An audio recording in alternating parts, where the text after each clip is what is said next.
Welcome to step 7, dome assembly. First, let's go over the parts we're going to need.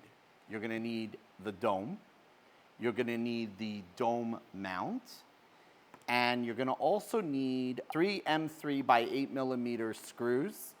You could also, if you are running low on screws, you can use an M3 by M10 if so needed. So feel free to use M3 by 8 or M3 by 10 for the stage of mounting the mount to the dome.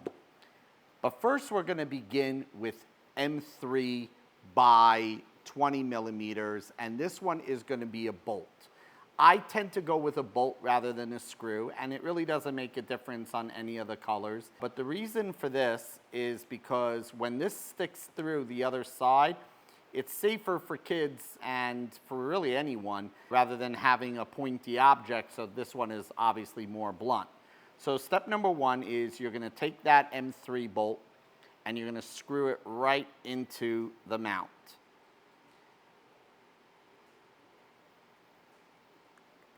Okay, we're going to bring it all the way down. And you want to go till you reach the very end.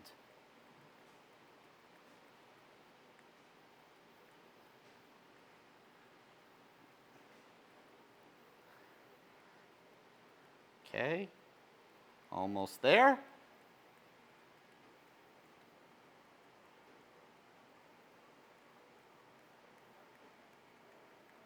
And once you feel some resistance, you can stop. So make sure you feel that resistance, and then you're done. Okay, so now it's time for you to put the mount into the dome. And make sure you do it in this order, because remember, if you put the mount in first, you're not going to be able to get this bolt through, right? So you're going to line up these holes here, here, here, and here. You're going to see that they line up with these screw holes. So you're going to line them up like so, and then you're going to begin screwing them in. So we'll go ahead, we'll grab one of our M3 by 8 millimeter screws. Whoops. Okay, put that there. Okay. And you're going to just screw that right in, just like that. Okay. And we're going to go put that other one in. Same idea.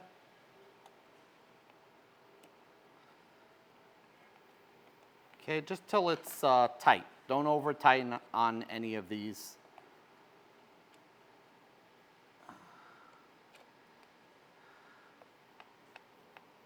Okay, and you are now done with this step. What's kind of cool about it is if you want to see how this assembles, you essentially connect them, and you'll notice that the two gears, the actual gear on the servo here will spin against the gear over here, and there you go. Isn't that neat? And so it comes off just like that. It's not attached in any other way, just gravity alone kind of puts it together. All right, you're now ready for step number 8.